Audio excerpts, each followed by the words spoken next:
بسم اللہ الرحمن الرحیم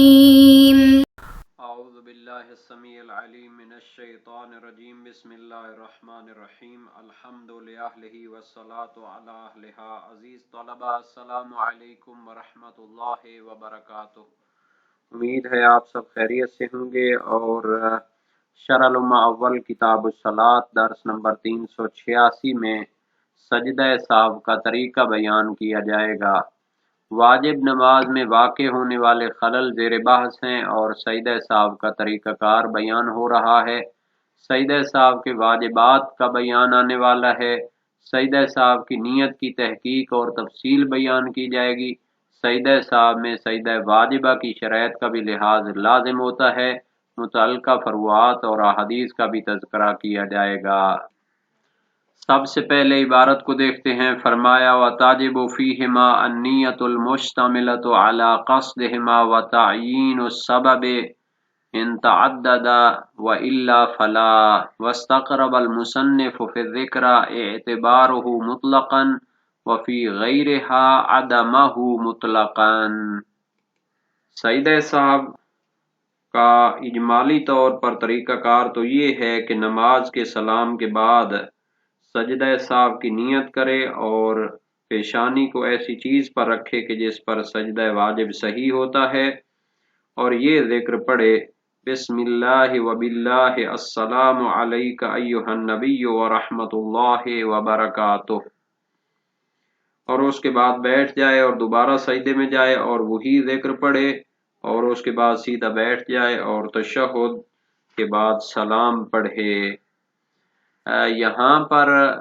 سجدہ سہو کے احکام کی اور اس کے طریقہ کار کی تفصیل بیان ہو جائے گی۔ چند چیزیں اس کے اندر واجب ہوتی ہیں۔ سب سے پہلے نیت، وَتَجِبُ فِيهِمَا النِّيَّةُ، سجدہ سہو کے لیے نیت واجب ہوتی ہے، چونکہ سجدہ سہو ہوتے ہیں، دو سجدہ سہو کے ہوتے ہیں، اس وجہ سے ان کی طرف ہما کی ضمیر لوٹائی جاتی ہے۔ اور نیت بھی چند چیزوں پر مشتمل ہونی چاہیے۔ ایک ان میں سے ہے تاجب فیہما النیت، سجدہ سہو میں نیت واجب ہوتی ہے، المشتملۃ علی قصدہما، کہ جو مشتمل ہو قصد و ارادہ سجدہ پر۔ سب سے پہلا یہ ہے وَتَعْيِينِ السَّبَبِ، اور سبب بھی معین ہونا چاہیے کہ کس سبب کے تحت میں سجدہ سہو انجام دے رہا ہوں۔ ان تعدد، اگر کئی اسباب سجدہ سہو ہوں تو پھر اس کو معین کرنا ضروری ہے، وَإِلَّا فَلَا، ورنہ اس کو معین کرنا واجب نہیں ہے۔ وَاسْتَقْرَبَ الْمُصَنِّفُ فِي الذِّكْرِ اعْتِبَارَهُ مُطْلَقًا، جبکہ شہید اول اپنی کتاب ذکر شیعہ میں تعیین سبب کو بطور مطلق واجب سمجھتے ہیں اور اس نظریے کو قریب تر قرار دیتے ہیں، چاہے متعدد ہوں سبب یا ایک ہی سبب ہو۔ جس طرح قصد اور ارادہ کرنا ضروری ہوتا ہے سجدہ سہو کا، اسی طرح سبب کو معین کرنا چاہیے، چاہے ایک ہی سبب ہو یا زیادہ ہوں۔ لیکن شہید ثانی نے کیا کیا ہے، تفصیل دی ہے کہ اگر زیادہ ہوں سبب تو پھر اس کو معین کریں، ورنہ اس کو معین کرنے کی ضرورت نہیں ہے۔ وفی غیرہا عدمہ مطلقاً، جبکہ شہید اول اپنی دوسری کتابوں میں، ذکر شیعہ کے علاوہ دوسری کتابوں میں عدم تعین سبب کو بطور مطلق قریب تر قرار دیتے ہیں، یعنی کہتے ہیں کہ سبب کو معین کرنے کی ضرورت نہیں ہے، چاہے ایک سبب ہو چاہے زیادہ سبب ہوں۔ اس میں ان کے ذہن میں یہی ہے کہ آپ نے سجدہ سہو کرنے ہیں، اس کے سبب کو سوچنے یا اس کو معین کرنے کی کیا ضرورت ہے۔ بہرحال یہ جو واجبات ہیں نیت سجدہ سہو کے، اس میں سے پہلا ہے کہ قصد اور ارادہ ہونا چاہیے، دوسرا ہے سبب کو معین کرے کہ جب اس کے سبب متعدد ہوں۔ اگر تشہد کو بھولا ہوا ہے اور کلام بھی بھول کر کی تھی اور سلام بھی بھول کر انجام دیا تھا بھیجا، تو اس کے لیے ہر ایک کے لیے جو سجدہ سہو کرے گا تو اس میں سبب کو معین کرے گا جب اس کا سجدہ سہو انجام دے گا۔ مثلا اس طرح کہے کہ اب میں سجدہ سہو بھولے ہوئے تشہد کے بدلے میں انجام دیتا ہوں، اور بعد میں جب دوسرا سجدہ سہو کرے تو اس میں کہے کہ جو بھول کر کلام کی تھی اس کے لیے میں سجدہ سہو انجام دیتا ہوں۔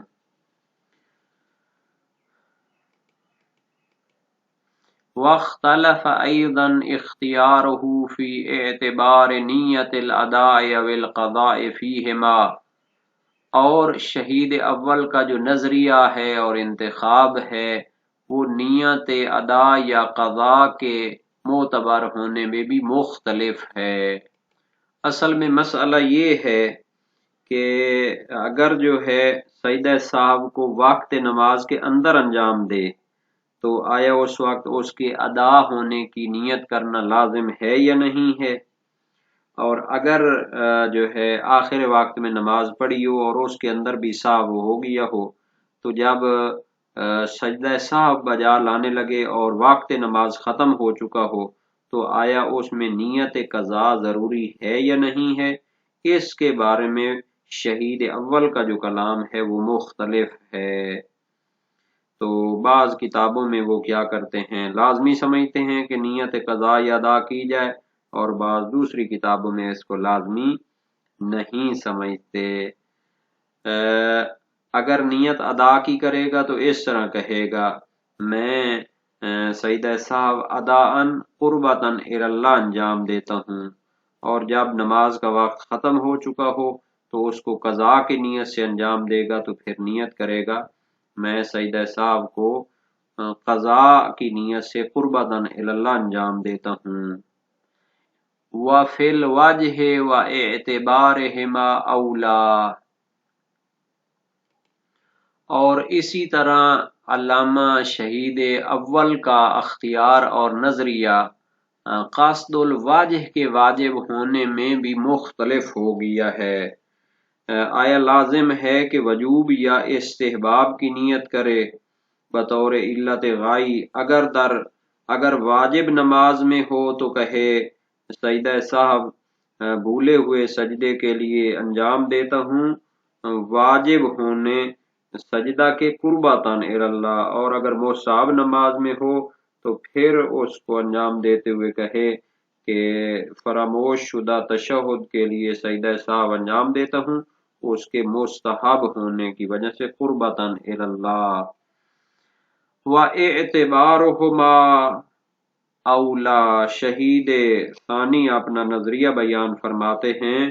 کہ قصد ادا یا قضا اور قصد واجب کا معتبر ہونا بہتر ہے، یعنی انسان کو جب وہ وقت کے اندر سجدہ سہو انجام دے تو اس کی ادا کی نیت کرے، اور بعد از وقت قضا کی نیت کرے، اور اسی طرح اس کے وجوب یا استحباب کی بھی نیت کرنی چاہیے۔ وَالنِّيَّةُ مُقَارِنَةٌ لِوَضْعِ الْجَبْهَةِ عَلَى مَا يَصِحُّ السُّجُودُ عَلَيْهِ أَوْ بَعْدَ الْوَضْعِ عَلَى الْأَقْوَى، اور نیت کو مقارن ہونا چاہیے جب جبہہ پیشانی کو رکھے علی ما یصح السجود علیہ، جس پر سجدہ کرنا صحیح ہوتا ہے، چونکہ جب سجدہ سہو کرے گا تو پیشانی کو ایسی چیز کے اوپر رکھے گا جس کے اوپر سجدہ کرنا صحیح ہوتا ہے، تو نیت اس کے ساتھ ملی ہوئی ہونی چاہیے۔ او بعد الوضع علی الاقوی، یا قوی تر نظریے کی بنیاد پر جب سجدے کے لیے سر اور پیشانی کو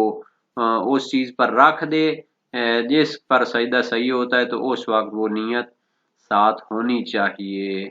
تو یہ جو اقوی قرار دیا ہے یہ ہے کہ بعد الوضع کے ساتھ متعلق ہے، یعنی پیشانی کو زمین پر یا جس پر سجدہ صحیح ہوتا ہے اس پر رکھنے کے بعد نیت کرنا جائز ہوتا ہے۔ یہ اس قول کے مقابلے میں ہے کہ جو کہتے ہیں کہ پیشانی کو اس چیز پر رکھنے کے ساتھ ہی نیت بھی ہونی چاہیے، اور مقارنتاً کو مقارنتون بھی پڑھ سکتے ہیں، یہ خبر ہوگی نیت کی، تو بعض نے یہ پڑھا ہے، اور اس کو نصب بھی پڑھ سکتے ہیں تو اس صورت میں یہ حال واقع ہوگا۔ اور یہ جو سجدہ سہو میں نیت واجب ہوتی ہے تو اس میں تمام علماء کا اتفاق ہے کہ یہ ایک عبادت ہے اللہ تعالی کی بارگاہ میں سجدہ کرنا جو ہے یہ عبادت میں شامل ہے، اس وجہ سے اس میں نیت بھی ہونی چاہیے۔ اور باقی جو باتیں ہیں وہ زیادہ تر وضو اور نماز کی نیت کے بارے میں جو گزر چکا تھا، تو اس میں وہ ساری چیزیں بھی شامل ہوتی ہیں۔ قصد بھی ہونا چاہیے، تقرب اللہ کی نیت بھی ہونی چاہیے، بلکہ اصل میں تو یہ بھی تھا قصدہما و قصد تقرب، یعنی قربتاً اللہ کی نیت سے جب وہ اس سجدے کو انجام دے گا تو وہ ہوگا۔ باقی جب زیادہ اسباب ہوں تو پھر اس کو کیا ہونا چاہیے، سبب کو مشخص ہونا چاہیے، چونکہ نیت کے بغیر تو وہ مشخص اور معین نہیں ہوتا، جیسا کہ ایک جماعت نے فرمایا ہے، اور حق یہ ہے کہ اس کو معین کرنا ضروری نہیں، چونکہ اصل عدم وجوب ہے۔ اور یہ جو فرمایا ہے کہ اگر سبب ایک ہی ہو تو تعین سبب واجب نہیں ہے، چونکہ اطلاق ادلہ ہیں اور اصل بھی اس کو شامل ہے عدم وجوب کی، لیکن نہایہ جو علامہ ہلی کی ہے اور ذکر شیعہ ہے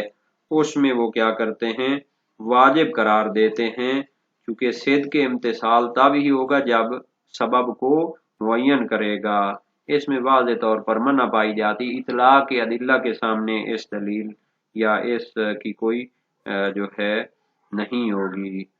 اور اس کے بعد خود شہید ثانی نے شہید اول کا بھی بیان کیا ہے کہ ذکرہ کے علاوہ دوسری کتابوں میں وہ عدم وجوب کے قائل ہوئے ہیں۔ باقی جہاں تک یہ تعلق تھا کہ نیت ادا کرنی ہے یا نیت قضا کرنی ہے، تو اس کے بارے میں بھی ہے کہ سیدہ صاحب میں ہو سکتا ہے کہ یہ کریں، اور احتمال ہے کہ یہ کیا ہو واجب نہ ہو، یعنی اختلاف ہے علامہ شہید اول کے نظریے کا۔ یہ بھی چیز یاد رکھنے کی ہے کہ تکبیر میں واجب نہیں ہے، مشہور قول کی بنیاد پر سجدہ سہو کے لیے جانے کے لیے تکبیر کہنا واجب نہیں ہے، تو اسی لیے نیت میں اس کو ذکر نہیں کیا، اور اس کا جو ہے اول سجود اس کا وقت قرار دیا ہے، یعنی اس کے تقارن کو لیا ہے۔